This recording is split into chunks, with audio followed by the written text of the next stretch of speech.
On behalf of William and Mary, I would like to welcome you to tonight's event, Trailblazing Women of Conservation. I think we all agree that as we face unprecedented conservation challenges and an uncertain future, there is a critical need to bring together a diverse community of creative leaders who can deliver innovative conservation solutions that transcend traditional boundaries. William and Mary, with its long tradition of interdisciplinary work, excellence in research and education, innovative culture, and global expertise, is well positioned and ready to take on this challenge. This year, William and Mary launched a new Institute for Integrative Conservation, thanks to the support of a generous donation from an alumna. Its mission is to cultivate an inclusive network of experts from conservation organizations and from across the William and Mary community, who will work together to develop innovative real-world solutions and to foster the capacity of the next generation of conservation leaders. Through applied research, internships, and innovative curriculum, William and Mary students will be directly engaged in supporting conservation partners with addressing real challenges through the integration of disciplines, knowledge, and partners. Through this real-life experience, students will gain the skills necessary to be effective conservation leaders. And as we embark on this call to action, we are rooted in one of our university's most critical values, belonging. At William and Mary, we strongly believe that inclusion and empowerment of diverse people and perspectives is the key to effective solutions. It is no coincidence that for its first public event, the Institute for Integrative Conservation has chosen to focus on the importance of gender inclusivity in conservation. If we are truly going to be successful in our mission to find solutions to global conservation challenges, we need to ensure that this community that we cultivate is inclusive of all genders, races, ethnicities, cultures, perspectives, and viewpoints. I would like to thank National Geographic for graciously allowing us to screen their documentary, Women of Impact. Also, I would like to thank Kristine Zeigler from Plant Women for partnering with us on this event, and all the amazing women leaders who have volunteered to share their stories and perspectives with us tonight. I would also like to thank the alumni from Society of 1918, who were invited to participate in this panel discussion and who are committed to empowering and engaging women in all aspects of the university. It is through these important partnerships and the engagement of our William and Mary community that we will be successful in this important mission. Again, on behalf of William and Mary, I would like to welcome you all here tonight. I would like to thank you for participating in this important event this evening, celebrating the Trailblazing Women of Conservation. Thank you so much, and I'm so thrilled to be with you all tonight. Exploration belongs to us all. We're not going to explore the planet properly unless we have the whole planet represented in that exploration. Ella's words are magnificent. I just love that. I believe in that. I want that. For all of you at the Briggs Amphitheater in Williamsburg, for all of you joining us virtually from around the globe, for all the people living on the planet right now, I want that. For all the people who are yet to come, I want that. Planet Women is a startup. It's all about putting women at the forefront of solving our most critical environmental challenges so that we have a healthy planet for everybody. 7 years ago, about this time, I passed my check ride for my private pilot license. During my training, there was always an older gentleman hanging around the flight school in the hangars who was a Vietnam era pilot. He flew F-4 Phantoms. Everyone loved talking to him because he was someone you really wanted advice from because he had great pilot skills and he was also kind. And one day I got up the courage to ask him this question. I said, is there a difference between female pilots and male pilots? And he immediately said, nope, there are bad male pilots. There are bad female pilots. There are excellent male pilots, and there are excellent female pilots. And I thought, well, thank goodness. So maybe I have a chance at doing this, you know, because so few women are pilots. I had a female flight instructor, and she's the reason that I was able to get my license, but she couldn't teach me everything. Like, there were just some things that weren't sinking into my head. So she recruited some of her colleagues to take me up every once in a while, you know, mix things up. Sometimes I would go up with much younger male pilots who are still in college or getting their degree. Other times I'd go up with really seasoned pilots. And it's that combination of that male and female leadership energy and all the knowledge that I think has made me into a proficient and safe pilot, not one more than another. And yet when it comes to solving problems, like the problems you're going to hear about that these amazing women are working on and focused on right now, whether it's climate change, invasive species, I don't know, saving the Amazon, saving the Congo Basin, working on the intersection between social justice and the environmental leadership that we all need, there's a big group that's left out. Planet Women believes that humanity makes the most strides when people of all backgrounds and all gender identities are tapped to solve our world's most challenging environmental problems. The problem, though, is that there's a lack of balance and a lack of diversity as you look at who is solving them. Let's look at governments. 94% of all governments led by men. Let's look at Fortune 500 companies. There are more women than ever on that list, but 93% are still men. 74% of our senators here in the United States are men. 94% of the pilots that I fly with are men. And I gotta say, I have not really experienced much discrimination, although I do fly with my husband and he's on the right seat, which is where you fly if you're not the pilot in command. And when we get out of the airplane, typically people will come up to him and say, oh, what kind of plane is your plane? Or, you know, where'd you fly in from? And he'll say, I don't know, ask her. So as we look at how to balance these teams that are tackling these enormously complex problems that governments and charities and businesses all must focus on, we know that women need to get to the top of organizations, but they're not getting there. Why? Why aren't they getting there? Well, there's some who say there's still a bias against female leadership, or perhaps we're not applying, we're not putting ourselves out there. Could be a combination of those and many other factors. But my friends, I think we're on the brink of something very exciting because of the pandemic, because of the upcoming election, because of the protests, because of all of the things that we are identifying as not working out so great for the planet. We know we need courageous women leaders to step forward. Just last month, the United Nations put out a report that said, of the 20 biodiversity targets that were established about a decade ago by 150 governments, those are the targets set in Japan.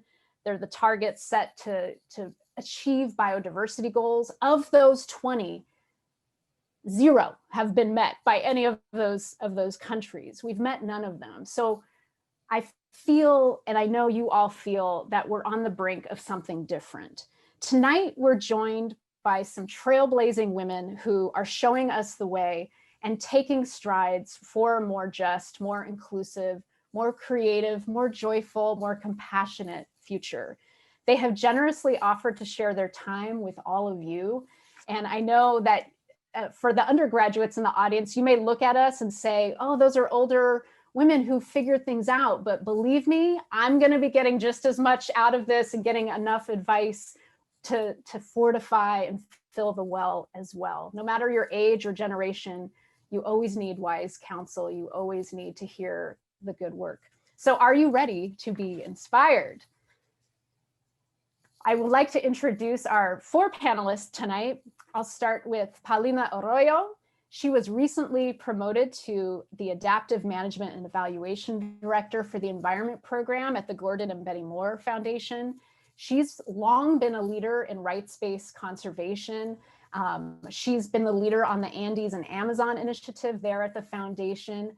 And the foundation, along with all its partners and grantees through all the work over the many years, has basically contributed to the conservation of half of the Amazon biome, half. It's awesome. Welcome, Paulina. Erin Spencer, she's our William and Mary alumna, 2014, class of 2014. Really glad to have you back. I know you're not technically there on the campus, but spiritually, we are all there with you in the amphitheater. She's a marine ecologist, a science communicator, a National Geographic Explorer, and she is getting her PhD right this moment at Florida International University, studying sharks. And I want to hear all about sharks and what that's like to be down there with the hammerheads. She's also studying the prey of the sharks, which I think is really a great dimension, as well as the whole effect of climate change on sharks, on skates, on rays. Welcome to you, Erin. Next up, Dr. Tara Stawinski, our primatologist and president, CEO, and chief scientific officer of an organization I know we have all heard of and love and admire, and that's the Diane Fossey Gorilla Fund International, which is dedicated to the study, the conservation, and the protection of gorillas. She just got back from Rwanda, and her team and her supporters are building this awesome campus where they're going to be training the next generation of conservationists, located right there in Volcanoes National Park, where the people and the gorillas live. Welcome to you, Tara. And last, Kristine Wilkinson, conservation biologist and educator, and another National Geographic Explorer. She is also a PhD candidate at the University of California here at Berkeley. I'm also on the West Coast with Paulina and Kristine, and she's studying the human-wildlife conflict and impacts and interactions, but even better, and I'm just so proud and thrilled to have Kristine here. She's the co-founder of Black Mammologists Week, which is an event dedicated to creating a network of Black mammalogists, addressing systemic racism, and developing opportunities for Black and people of color scholars in our movement. I mean, is this a woman of our times, or what? Do we need you? We need you all. So let's get warmed up, everybody. Big breath. Whew, it's gonna be so fun. The film that we all just watched, which is so excellent, there's so many juicy moments there, really talks about women who were first in science, or first to be in some professions like longshoremen, etc. These women showed us kind of like it can be done. Might be hard, but it can be done. Who is the woman that you would like to acknowledge tonight? A woman who has inspired you to take your own path. And I'll go in order on my screen. Can I start with you, Kristine Wilkinson? Oh, so exciting. I get the first question. So it's really funny because I actually recognized several friends and mentors in that movie, which was really fun. Like Laylee, who I worked with for a little while, a few summers ago. And yeah, just tons of inspiring people that I know in that film. But someone who I didn't see, her name is Dr. Kay Holekamp, and she runs the longest running hyena project in the world. It's in the Masai Mara in Kenya. And she's just a total badass. I hope I'm allowed to say that. I don't know if I'm allowed to say that.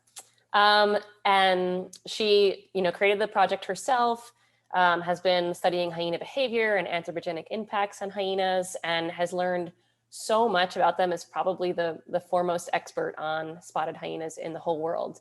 And she's also just a really, really fun, down-to-earth person. And for anyone who has worked through bureaucracies in conservation research, you'll know that it's really difficult to set up a brand new project and to keep that going. I'm sure Tara can speak to that. And so just having Kay as a role model, both personally advising me on my projects on spotted hyenas, but also just in general as a conservationist and as a person of integrity, has been really excellent for me. So that's how I want to acknowledge.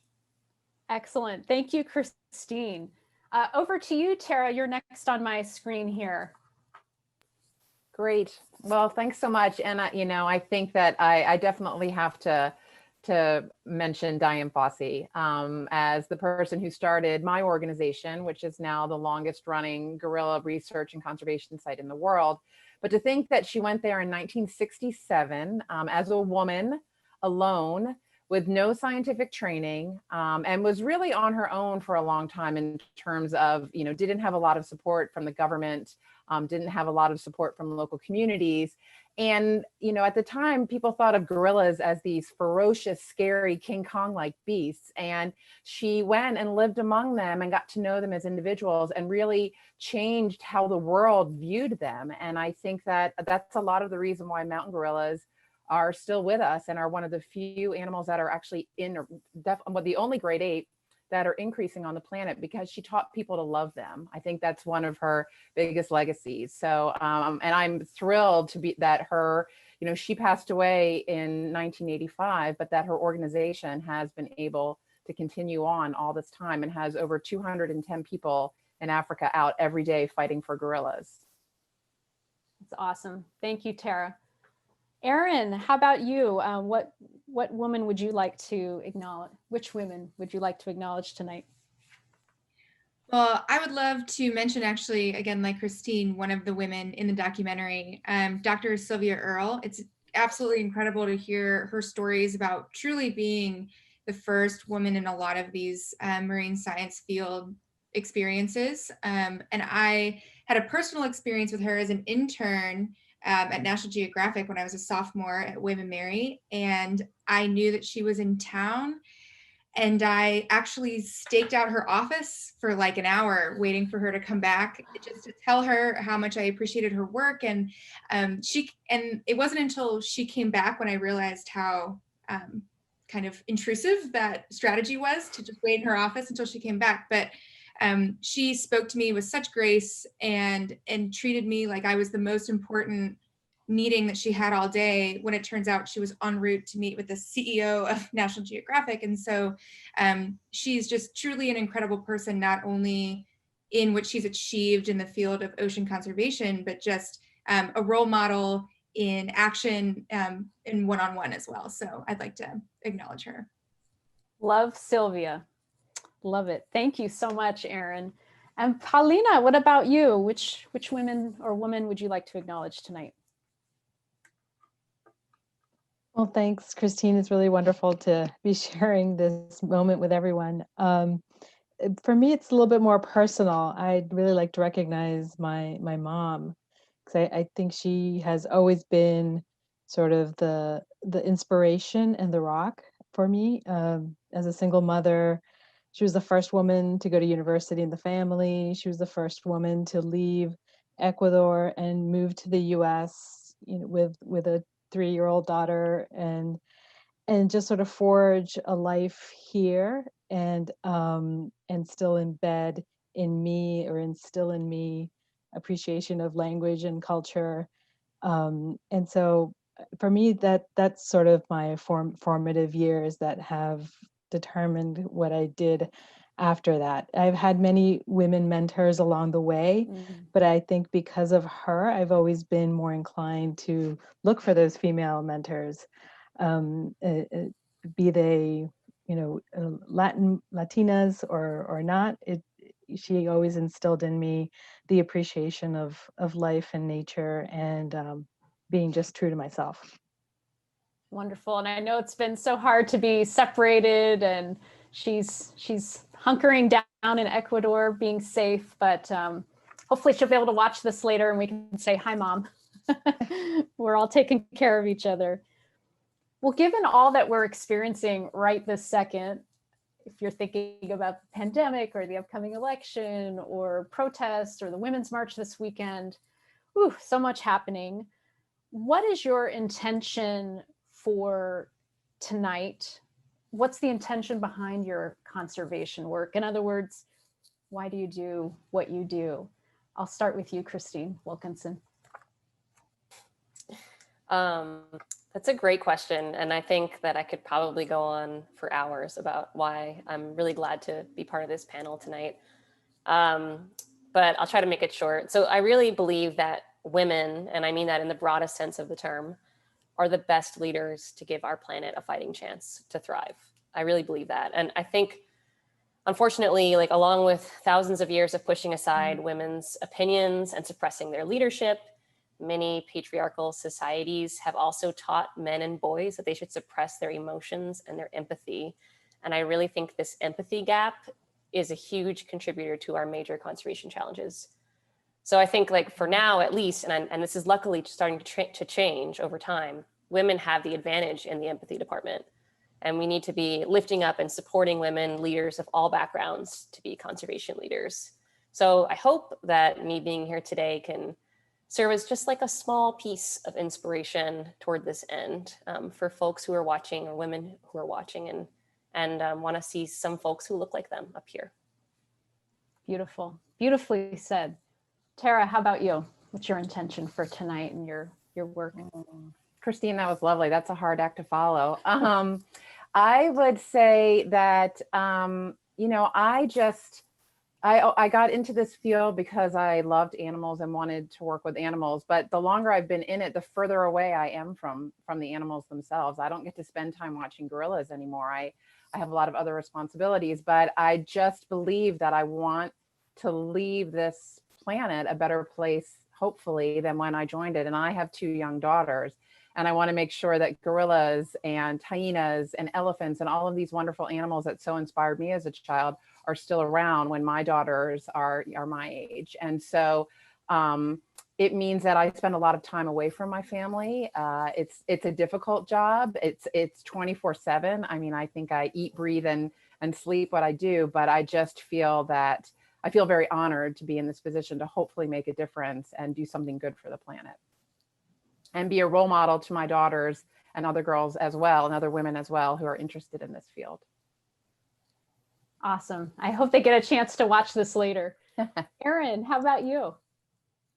These are all wonderful. And my intention for tonight is, when we're thinking about careers in conservation, you know, many of us on this panel are very lucky that we get to work with charismatic animals and charismatic places. And I think that where I'd really like to move is thinking about, instead of a career in conservation, it's how can all careers contribute to conservation? You know, whether we work in the business sector, the nonprofit sector, I mean, every job should have this element of conservation, because we're at this place in our planet that we all need to be applying all of our efforts and all of our skills to this idea of conservation. So I think part of what I really am trying to do personally and throughout my work is recalibrating what my idea of the field of conservation is, because it really should be applicable across disciplines. Ooh, oh my gosh, you are all saying such good stuff. Recalibrating the field. Love it. Thank you so much, Erin. Paulina. Well, I could just say ditto to all of that, because that's exactly what I was thinking. But I would build on what Erin says, that to me, my intent is always one, to build bridges. Early on in my career, I was always trying to build a bridge of dialogue between like rural communities, indigenous communities, and the conservation sector, when at a time those were not in dialogue. And now I still, even being at the foundation, the Moore Foundation, I feel that I'm still always building bridges between organizations to work together. Like, we need to find and build bridges for alliances, because we can't work in isolation anymore. The problems are usually much bigger than any one single organization or individual can face. So building those bridges, and then inspiring others independent of where you work. To be a conservationist now, you don't necessarily have to be a biologist. I'm not a biologist, and I've sort of forged my career in this, and working more from the social sciences and working with people. So I agree with Erin. I think we need to inspire everybody, no matter what your career is, no matter where you are, to be able to contribute to resetting our relationship with nature and having a balance. Well said. Well said. Yeah, I'm not a biologist either. but I try to translate all the good science that's done in our institutions into stories. And so you can see how marketing and storytelling and writing are also part of this. So the humanities, science, it all works together. It's a wonderful career. Well, speaking of careers, I want to hear, what was your first paying job? Kristine. Really short answer. My first paying job was driving a golf cart around a golf course and selling snacks and making people hot dogs. And since we're on the subject of women and patriarchy, often people were offering me their 18-year-old sons as my boyfriend. And I was like, I'll take a tip in money only. Thank you. In lieu of that, cash would be appreciated. Thank you for sharing, Kristine. Erin, what was your first job? My first job was cleaning tack at a horse farm, with like leather therapy and buffing things out. And I don't use that skill very much anymore, but I do have this one pair of leather boots that I wear in the fall, and they look immaculate. Comes in handy. Yeah, it does. Tara, how about you? What was your first paying job? My first paying job, I'm pretty sure, was babysitting. I did that, all through high school and even in college. Did a lot of babysitting, a lot of time with kids, which hopefully made me a good observer of behavior. Great. Paulina. So I grew up in Alexandria, Virginia. So my first paying job in high school was to work in an old age home, like the cafeteria. But to me, that was one way of just appreciating elders. And I loved listening to their stories. And even when I would just take them a meal to their room when they were too frail to come to the dining room, they just were desperate to talk to someone and to tell their stories. So that's always sort of stayed with me for a long time. When any of the work I do with communities like in the Amazon, I always go first to the elders to hear their stories and what they're thinking. Oh, gorgeous. Gorgeous. And I'm sure they loved you being there because of your difference in age and the appreciation for the energy that you brought. Kristine, tell us about your first conservation job, or your first sort of dipping your toes into getting paid to do your dream job. That's a good question. So it's interesting because a lot of my getting paid to do the dream things were like NSF fellowships and that kind of thing. I don't know if that counts, but I'll go for it. Yeah. So yeah, basically, similar to Ray, who you saw in the film, I kind of grew up in Queens, New York, watching these nature shows with these white guys talking, right? And I was like, I really want to be like them, but I don't know how to be like them.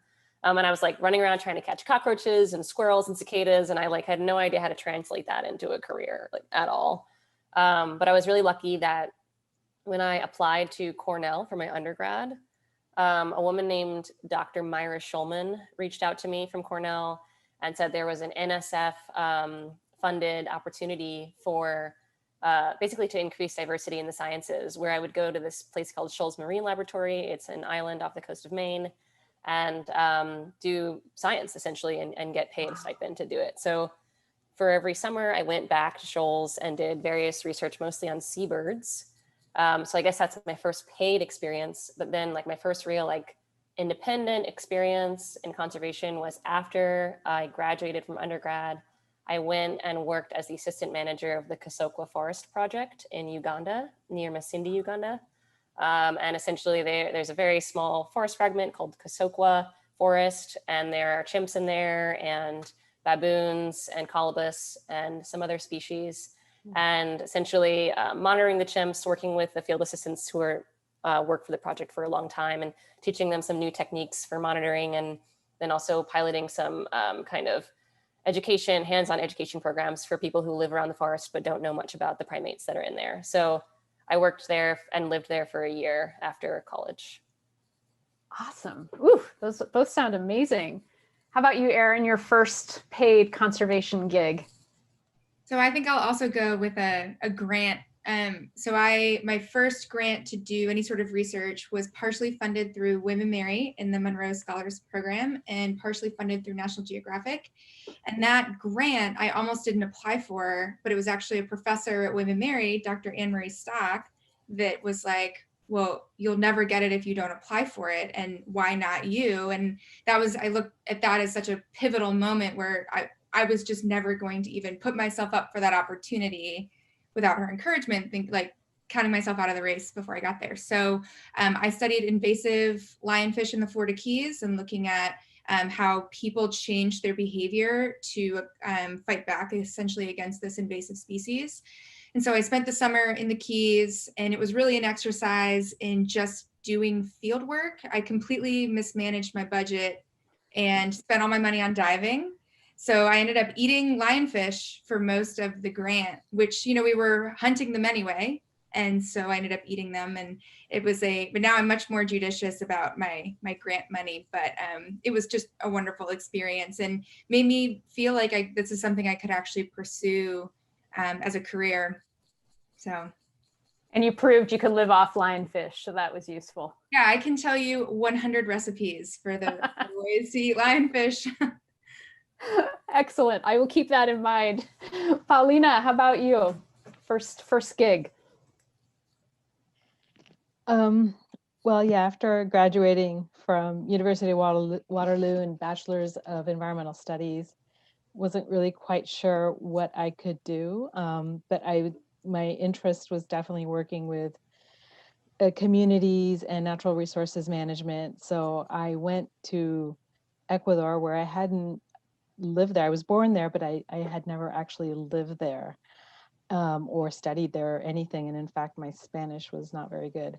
And so when I got there, my intent was to volunteer in any project that would just take me, as long as I would learn about working in tropical areas and working in conservation. And within a month, after meeting a few people, I was offered a full-time job. And I thought, my God, you're going to pay me to do this? I'll work for free. But it was a wonderful experience in Fundación Natura. It was at that time the largest environmental NGO, the almost only environmental NGO in Ecuador, and had opportunity to really just learn so much from working with rural communities, park rangers, the government, and always being almost the only woman almost every time in most of the settings. And certainly the only woman coming into the rural areas as a professional, and so that was always a bit of a challenge too with some of the community organizations that were usually the male president and so forth. So you had to find ways to or different strategies to be able to talk to the women in the communities. So that was my first kind of paying job, and what they basically said, well, we need somebody to write the reports for the donor, and nobody speaks English, so here. And that was it. I stayed for 18 years working in Ecuador after that. Phenomenal. Now you're on the other side getting reports from grantees. Thank you, Paulina. Tara, how about you? Well, I was originally going to be a vet. That's what I wanted to do. I had known from an early age that I wanted to work with animals, and I was accepted to vet school, and I went and did my master's in the UK in biology. And I finished a little bit early, and I said, well, I'm halfway to Africa. I've always wanted to go to Africa. I'm going to try and do that. And I'm going to age myself here by saying that there was no email at the time. So I wrote about 100 letters to people in the field saying, can I come and be a field assistant? I really just want to get some experience on the ground. And I heard back from exactly 2 people. Probably my letters didn't make it to most folks. And they didn't have opportunities, but then I was able to find a graduate student, and I went to Zimbabwe to study side-striped jackals. And I just completely fell in love with being in Zimbabwe with the work. I never saw a jackal. They were nocturnal, they had radio collars on. We just sort of followed them around to get an idea of where they ranged. And but I fell in love with it, and it changed my trajectory. I came back and decided I wasn't going to do veterinary medicine and applied to do a PhD in animal behavior instead. So it was very transformational for me. I remember the days before email too. Yep. It was a very different place to be. And I can remember the first email I ever sent on campus when I was an undergrad. And I didn't realize that people could tell who it was from. So I sent it to this guy I had a crush on, thinking it was anonymous. Boy, I did not understand the technology. Okay, and on to kind of the theme of tonight, which is the empowerment of women. Why is this important? Why is women's empowerment, or more women leading, or more women running projects important to you? Can I start with you, Kristine Wilkinson? Sure. Again, so many answers for this, but there are so many subtle and not so subtle ways that women are pushed out of or excluded from conservation and out of STEM fields more broadly. And specifically where I work, currently I work in Kenya. I don't think I said that. So I work in Kenya right now in and around Lake Nakuru National Park with communities there, and also on carnivore movement through developed landscapes and carnivore conflict with people.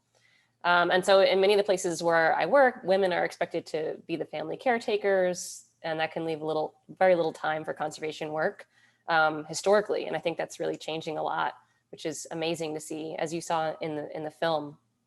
But since part of my work involves community participatory mapping, so having people kind of draw on maps their experiences with carnivore conflict and their desired outcomes for conservation where they live, kind of spatially explicit experiences, I've put in place some kind of active strategies to make sure that women's voices are heard in that process, and that the issues they're facing are elevated to the top as much as the men in the community. So just one example, it's a really simple fix, is having men and women come on separate days for the participatory mapping. And when you do kind of the co-ed participatory mapping instead, you can see a huge difference. Like when men or women are together, women are just, for the most part, are just quiet, and men will just take over. And that's just because, even we live in a patriarchal society here. So we know how that is, and it's just less subtle where I work. And so separating men and women so that women can really feel free to speak more freely without this kind of overshadowing presence of men. And so I guess what I'm getting at is, I think that there are it's a complicated issue, how to empower women, in this field and also in field work. But I think that we can get really creative and make even relatively small logistical fixes that can make a huge difference when thinking about empowering women in this field and creating these conservation leaders, kind of from the ground up. So that's how I'll answer that. Great. Thank you, Kristine. Erin, what about you? Why is this so important to you? I think it's very interesting to be in this current cohort of folks like in the early career stage going into conservation, because most of my colleagues are women. Most of the people in my program, in my PhD and in my master's, were all women. A lot of my classes in my undergrad were a lot of women. But then when you look at these kind of senior leadership positions in a lot of organizations, that proportion is very different, and there's a lot more men dominating those spaces. And there's been a lot of conversation recently, and I'm sure for a long time, but I think more in the spotlight recently about, this pipeline of people being lost between, what happens when 75% of the folks that I'm with now are women, but that's not being reflected later on. And so identifying where in that process women are being cut out of those spaces. And it's not just women, I mean, it's people of all different races and identities. And so where is that happening, and how can we prevent that? And I think the more people share their stories and feel comfortable coming forward with their own experiences, it identifies where those gaps are and kind of where those fixes need to be. And when I look at my generation, I'm just really excited to see where we all go next, because I just can't believe that the enthusiasm and the passion that I see and the support that we're getting more so now isn't going to translate to a better distribution or a better ratio, I think, of people in leadership soon. Love it. Love it. And I've always heard, but maybe this is changing, that people who work on sharks tend to be male. Are you seeing that proportion changing as well? Well, in my lab, there's 13 of us, I think, who are undergrads. I'm sorry, undergrads. I'm a PhD student. Who are in the graduate program in my lab, and I think 11 of us are women. So I think there's a ton of women in shark science, and it's really exciting to see. And there's also been a ton of conversations in our professional organizations around sharks and elasmobranchs of making sure it's a really inclusive space. Because I think, just to speak from a marine science standpoint, and I'm sure this probably applies across many standpoints, a lot of field-based research has historically been tough for women and not as inclusive. And so there's a lot of conversation about when you're in these remote field sites and away from home, how can we make that space a lot more accommodating for everyone? So. Thank you so much. Paulina, why is this important to you? I know you do a lot of work on women and leadership up and down the Americas.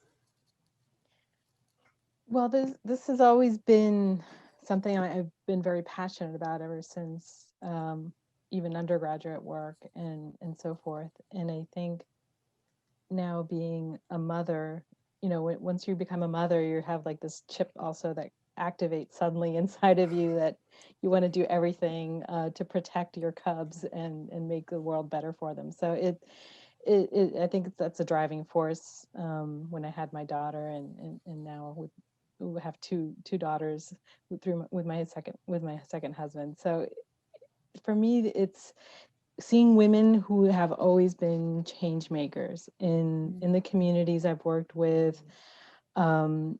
A story similar to Kristine doing community mapping, and we wanted to get the women's perspective on that, but we had to either do separate focal groups with men and women to be able to get their input, because in the shared spaces, women usually didn't speak, or in many cases where we were working, many women didn't even speak Spanish. So there's always that language barrier too. But I remember in this one case, working in this one community, we went to the president's house because we wanted to first get permission to even go to the community and be able to start working with the project.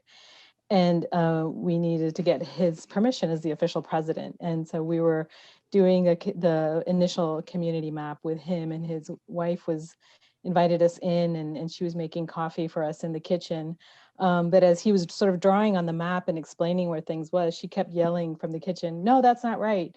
No, that's not, you're not saying that correctly." And so finally she, was able to incorporate, and I gave her kind of the pen. It's like, "Well, why don't you tell us where things are?" And she's like, yeah, okay. So in the end, we were able to have this really wonderful conversation with both the president and his wife, but just sort of seeing how much knowledge she had and a different perspective of just even their physical surroundings in the community and where the certain resources were.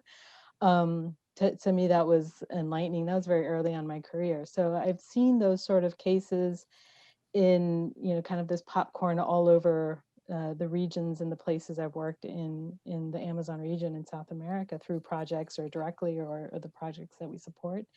So I truly feel that is, to me, the driving force of future change. It doesn't mean that all that change is on women's shoulders. So I also want to make sure that it's not only our responsibility to resolve the problems we're in right now, but we've got to find those male allies and other alliances. Sorry, going back to my comment on building bridges, like we really do need to put this in a community sense. Otherwise, it's too much just to have it all on women's shoulders. But definitely women are the ones who are going to be forging forward the solutions. Well said. Well said. Thank you for that. Tara, how about you? How does this manifest in your mind and your experience? Yeah, well, I think being in primatology, I have been extremely lucky because I had amazing female role models, between Diane Fossey and Jane Goodall and Barute Galdicus. I mean, the field of ape study was really led by women. So it was kind of easy to see a path forward. But what I want to do is make sure that I'm creating those opportunities, particularly for my African colleagues. and making sure that we are promoting women in science in Africa. And we're very proud of the fact that half of our scientists that we have on our team are women. And also, I think when we work a lot with local communities, and we know that women are actually, they control a lot of what's happening in the house. They make decisions about what families are eating. And so when we bring them along and they're part of conservation and we provide them with opportunities, then they can really make a difference for conservation. And you mentioned when you introduced me that we're building a campus, we're building a research center in Africa, and we have committed that 35% of the construction workforce will be female, and 35% of the leadership positions across the whole project will be female. And while I was in Rwanda a few weeks ago, I went to the Women's Association that they have formed, the female construction workers, and seeing how empowered they were by having a job and making money and being independent, and then being able to make decisions for their family and be ambassadors for conservation by working on this project. It just really reiterated the importance of making sure that women in local communities are at the table when we're talking about conservation. Awesome. Awesome. I love that, having a kind of a set percentage. That's a great idea. I want to switch a little bit into what are some of the challenges that you personally have encountered, and then ask that you consider some advice you'd offer to our students who are in the audience tonight, who hopefully are like, I totally want to do what they're doing. How do I do it? So things that you've encountered as challenges, and then advice to our undergraduates who might be considering an adventure like this for their own life. I'll start with you, Kristine. Yeah, I mean, I guess the biggest challenge for me, especially since, as Erin said, like, we're in that part of the pipeline where there's still a lot of women. I'm a PhD student as well. And so I haven't felt so much, I've been kind of blessed to be able to be in this cohort where it's so full of women in conservation right now compared to the past. So the biggest challenge for me is actually more about field work. And Erin also mentioned this. I do most of my work alone, often at night, because I work on nocturnal animals. And I'm a pretty independent person. I've always been that way since I was a kid. And so it's really quite vexing to have to worry about my personal safety during field work in ways that men don't really have to think about. So overcoming that, which is, way down the road for some folks who are just getting started, but it just means kind of having a plan in place. I think it's more difficult when you're starting your own project, which is what I have done. But often there are existing projects that you're tapping into, and you can do kind of the legwork to be like, okay, what is your safety plan here? Like, ask the people in charge what the safety plans are, and what kinds of trainings people are getting on bias and microaggressions and things like that. For me, since I'm on my own project, I kind of bring the tools that I can to make me feel prepared for dangerous situations. So like, I bring like weaponry and things, but it's just the truth. And I kind of make the hard choices about who I choose to be with after dark. And sometimes you are on your own like that, and you have to kind of make those choices, and also be tender with yourself if you don't feel courageous enough. Like, let yourself not do that, and make those choices, which can be difficult. And then as far as like how folks can do this work, and also do this work in a more inclusive way, I would say it's come up in our conversation already, but take advantage of opportunities. Don't be afraid to cold email people. Don't be afraid to reach out to people who look like you or who are role models for you. And the worst thing that can happen is that they won't respond. Like, that's really the worst that can happen. Almost every single thing that I have done has been from taking opportunities. As a matter of fact, my first job that I spoke to you about, Kasokwa Forest Project, came from where I actually met Erica, who planned this event, was my study abroad with School for Field Studies in Kenya and Tanzania during my junior year of undergrad.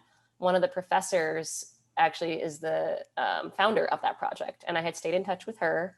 And then after I graduated, I was like, all right, I'm gonna come work on your project. And she was like, excellent, we need someone. And that's how that happened. Like, it wouldn't have happened otherwise without just like kind of putting myself out there. And as far as kind of, thinking about being inclusive and kind of building up yourself and others, if you're from a historically minoritized group, I would say what we really need to do is know that women and people of color who are doing this work are out here. I mean, you see some of us right here in front of you, and there are more and more of us out here doing conservation work. So the field is changing really quickly. We're here for you. Don't be afraid to reach out.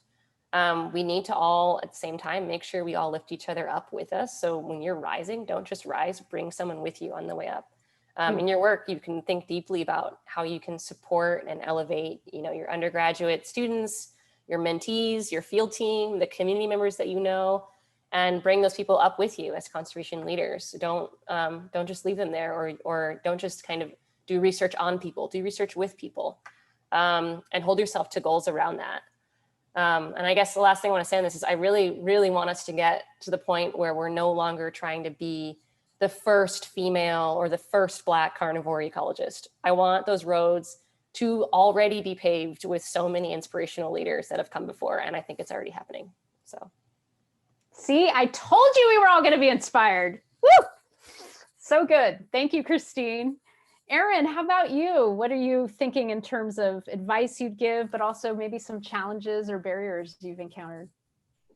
What a tough act to follow. I really love Kristine talking about pulling people as you rise. I mean, I felt like I needed, in order to help someone, you need to be like super well established in your career and have been doing this for decades. And even something as simple as giving advice to someone who's a year younger than you, or trying to go through the application process to something you've already done.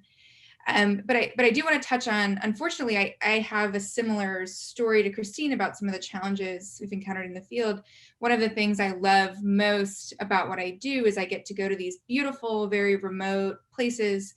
But unfortunately, that can sometimes mean that you feel very isolated and vulnerable. And so I have been in instances where I am one of the few women, and especially one of the youngest, where I've experienced harassment and situations that make me feel very isolated. And so I think that's unfortunately something that has come up quite a bit in the field of marine science. And there was also a really wonderful piece written in Scientific American recently, specifically about shark science. When you're on a boat, like I've been on a boat for 2 weeks with 6 people where we don't get off the boat. I mean, and I think one of the main things I've learned from that is to just never question why I'm there. I mean, it can really make you feel like it is the only reason I'm here for something else, but no, it's, you know your abilities and you know what you've done to get to this point, and you deserve to be there, and no one has the right to make you feel otherwise. And I think it has really made me think carefully and ask hard questions about who I collaborate with. I mean, when I was interviewing for my master's and interviewing for my PhD, I asked questions about how do you make sure that your students feel safe in the field, and what are the measures that you take about that? And it was really telling, because some people were like, oh, it's not something I've thought about before. And I was like, well, that's not good. You should always be thinking, anyone that's in the field, you should be thinking about their safety. And so I also always try to be that person that not to be afraid to bring that up with my other collaborators and other younger folks in the field as well. So as far as advice, on a much happier note, I guess, one thing that I would say is definitely do not let no be the end when it comes to seeking opportunities. I mean, one of my grants that took me to Fiji for a couple of months to do this incredible research, I had to apply and get rejected for that grant, 4 or 5 times before it was finally funded. But when you do that final presentation, no one knows that it was rejected 5 times. So it just not letting rejections define you and make you think like you're not fit for this field. It's actually part of the field. You're going to apply and get rejected to a lot of things. So just keep applying. Great advice. Thank you so much, Erin. We are now going to go to our audience for questions. So I apologize to Tara and Paulina for not being able to give you some time to give advice, but anyone who's here tonight, I know you can reach out to these women for ideas, support, love, don't do this, do that, all of that. We'll start with questions from the webinar audience. And I love this question, which is, how can we create mentorship and kinship programs that create more lift for women? And does this proverb have any relevance? If you want to go fast, go alone. If you want to go far, go together.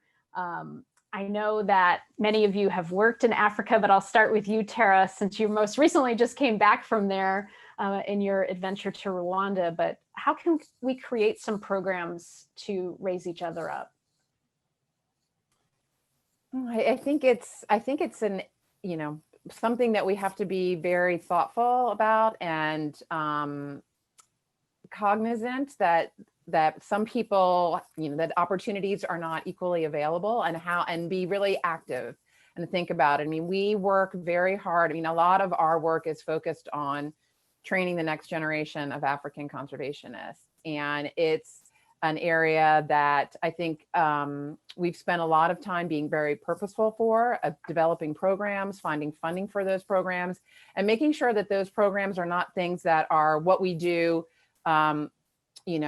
in addition to our work, but it is an integral part of our work. Our work is to save gorillas, and part of saving gorillas is making sure that people on the ground have the skill sets that they need to do it. So it has to be purposeful. I think it has to be intentional. And I think we have to work together. This is an area where collaboration can make such a difference. We can't go it alone. The challenges we're facing on the ground are too big. And so creating these networks where you can introduce people. So much, I think, of the conservation world is getting introduced. You meet someone and they say, well, I can't help you with that, but let me introduce you to my colleague that I know is working on that. And really creating those type of networks, I think, is incredibly important to helping people move forward and succeed. Awesome. Thank you, Tara. Paulina, you're involved in some networks. Can you share some thoughts about which ones have worked and where you see some room for improvement or ideas you might have? Yeah, and wonderful question from Nicole, who Nicole herself has been mentoring many women conservationists for a long time.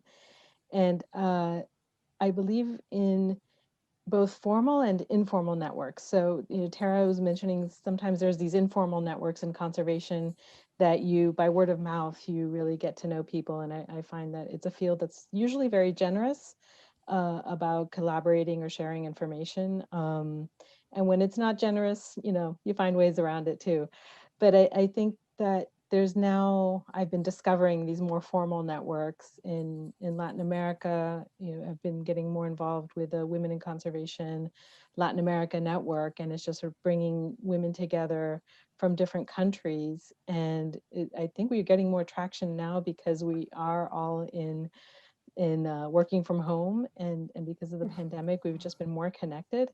And we just spent 3 days with the Women in Conservation Leadership Summit that was incredibly inspiring, of bringing over 200 women together from the US and other places around the world. So I think these formal networks are definitely important, but the challenge there is that you always need one person or a group of people who are the motors of that, and to make the network actually motivating, because it's volunteer. So you really have to see what add value has for that. But I think in these times, and what I've usually found connecting with women, is that there's always an incentive, and it's usually very reciprocal. So you give and take as you can. I think we also need to sort of just break some barriers of sometimes language or places that we are, so it's not so siloed, and that we can learn from each other in a more fluid way. And to Tara's point of being very intent on it, so if people reach out to me, I always respond, especially young professionals coming into conservation and saying, how do I break into this, or how do I do this? And I don't mind doing that because it's so important, and whatever grain of salt that I can pass on to others, I'm glad to do it.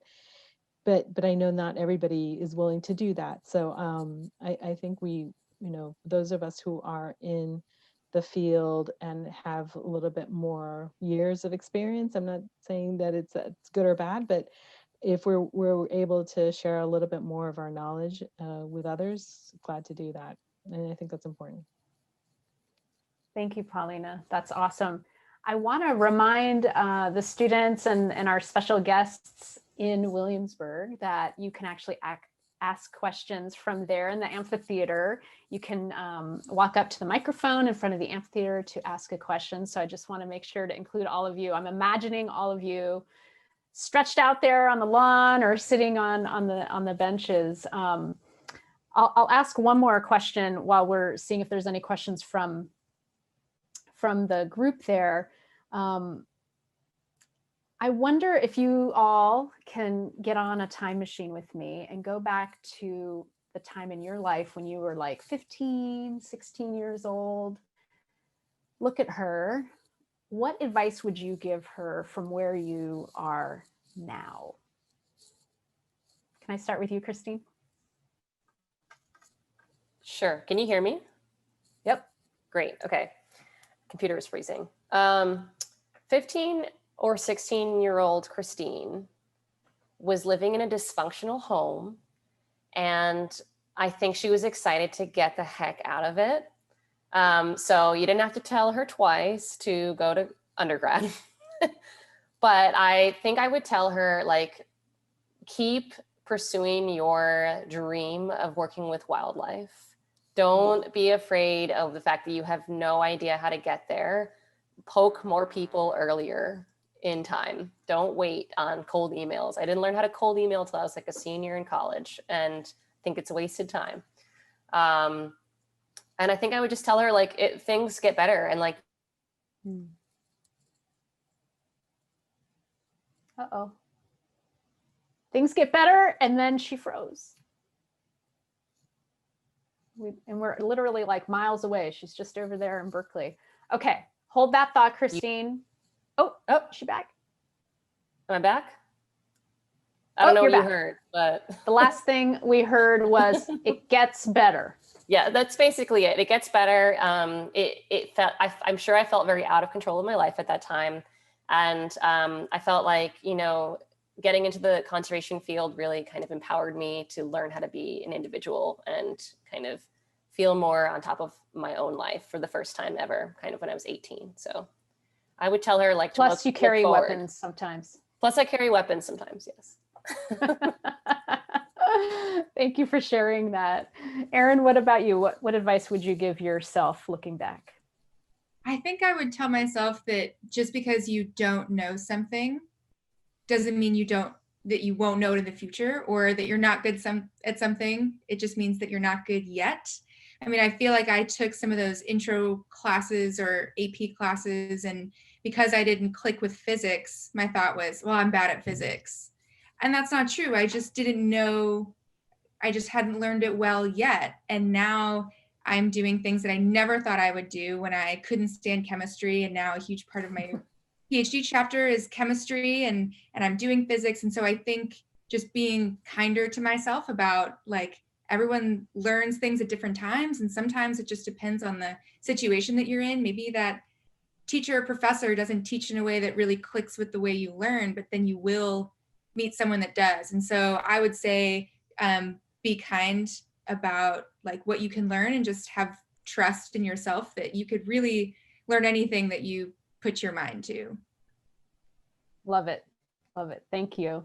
And it sounds like someone is walking up to the mic. Are they close to the mic yet? Okay, can you hear me? Oh. Yes. Oh, yay, there you are. I was wondering, especially somewhere like William and Mary, where you have so many options, how do you find a path to pursue? And especially with a lot of conservation, it is very time intensive to, like, really get to something. And how do you, at least for me, how do you, like, embrace the fear of, like, missing out on other things by focusing on one thing when there's so much? Oh, God, I remember that feeling. How do you embrace the fear of missing out and focusing on something and missing out on other things? Paulina, you're nodding. Do you have some advice or memory about that time? And how you navigated that? Oh yeah, I mean, I have those even now. Sometimes I still have those feelings like, oh my God, where am I going? What am I going to do? But I would just say you choose a path and begin there, and things do sort of branch out. Like you'll start coming across other paths along the way. Things open up, but you just have to be awake and keep your eyes out for those paths when they do open up. Like it's an opportunity. It might be a connection with somebody. It might be a book you read, an article. You really just don't know right away. But if you're not attuned to those things kind of presenting themselves in front of you, you're going to miss out. So I would say definitely choose a path that you feel confident and you really want to kind of dig deep in. But as soon as you start doing that, even that's going to open you up to other paths, and don't be afraid of that either. So it's a hard first decision, but once you're in it, you're going to discover things that are wonderful. Tara, how about you? What advice would you have? You work with a lot of academics in your current role. How do you choose when you have so many good options at a wonderful institution like William and Mary? I would agree with what Paulina said. I think it is important to just kind of take the plunge and choose a path. And I think also to be aware, sometimes you do choose a path that may be wrong, or it may not be the perfect one. I took a lot of undergraduate students to Africa, and so many of them thought they wanted to study animal behavior. And they realized after sitting in a field watching zebras eat for 10 hours that this was not nearly as glamorous as it seemed on television. And the great thing is, and I think this goes to the building bridges that we talked about earlier, they went on to all different types of careers, but they had this knowledge and love of having gone to Africa and seen conservation that they took with them. And that's what we need. We don't just need conservationists doing conservation. We need doctors and lawyers and bankers and teachers that all care about this profession. So I think choose a path. Don't be afraid that maybe if you get further down it and you see something you want to do differently, to go in that direction. I think about that all the time, that I thought I was going to be a vet and I ended up, being a totally different type of scientist. So, but moving forward is always good, and don't be afraid to take leaps when opportunities are offered to you. Thank you for your question. So important. One final question for you, Kristine, as we close out, because your work is so in line with what's happening in the United States, but really all over the world, with the deaths of George Floyd and Ahmaud Arbery and Breonna Taylor and so many countless members of our Black community. You're working on this. You're doing the thing. It's not easy to forge this path. It's not clear. What gives you hope, and what's propelling you forward to work on social justice and environment at the same time? Great questions. And I'll just answer using Black Mammologists Week as an example. So although I am a co-founder of Black Mammologists Week, the co-organizers that we brought on board, there are 18 of us. And essentially, just by creating this vision, we were able, all Black mammalogists and wildlife ecologists were able to come together from all different walks of life and some different countries and make this whole movement and this, this event and this organization out of scratch. And I made so many new friends that I honestly didn't know existed until I looked at Twitter for the first time. And so I think that what that shows you is not only are we here, Black and Indigenous scholars who work on wildlife and work on conservation, but there's also more and more ways to connect easily with one another and to really create those mentorship opportunities. And another thing that came out of Black Mammologists Week is that we decided that we wanted to make an endowed scholarship through the American Society of Mammalogists that we're setting up with them, where each year there would be a certain number of grants that's given out to Black and Indigenous scholars working on mammals and on wildlife conservation, because there's those small little logistical things that are always really difficult when you're a scholar, things like books and research supplies and travel supplies and conference fees and publication fees that just don't get funded nearly enough in general, and definitely not targeted toward, historically minoritized groups. And just in that 1 week, we raised almost a third of the endowment. And so we're still working on that fundraiser, but just seeing so many people from all around the world coming together to support Black and Indigenous scholars was just so inspiring, and I think indicative of how people are feeling about increasing representation in conservation. So I think that all of those things gave me hope, and we'll be probably running Black Mammologists Week again next year and have lots of events until then that can kind of raise that awareness and elevate folks.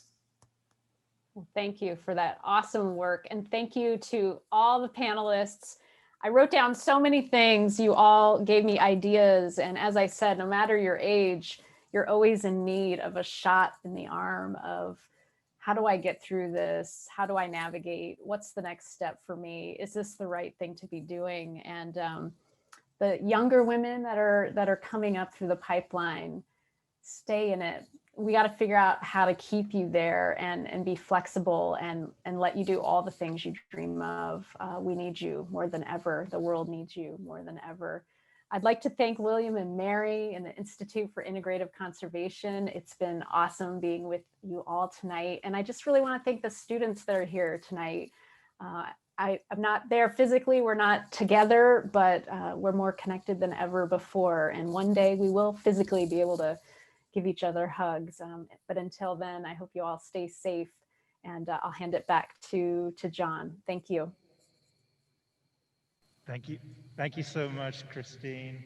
Wonderful job moderating the panel, and the panel, all of you. It was amazing, truly inspiring. And I hope that you can hear perhaps a round of applause for the whole panel from the audience here. Thank you for your insights, your passion, your compassion, your empathy. This is the start of a big collaboration for us at William & Mary with the launch of the IIC, the Institute for Integrative Conservation. Conservation is a complex problem that involves every aspect of society, so it has to start with inclusion. There's no other way forwards to make this all work. And we have to go there together. So thank you, panel, for your inspiring words. And thank you, everyone, for coming, especially people on the webinar. Thank you for tuning in. And I hope you have a great rest of the evening. And for the people who are staying in Williamsburg, just hold on for a second, and I'll give you some instructions about how we're going to do leaving the amphitheater safely as well. If you want to get involved with the IIC, please reach out to us at iic@wm.edu, or contact any of us. You know who we are. And as the panel was saying, they've invited you to follow up with them as well. So please take those opportunities to be involved. So good night, and thank you, everybody.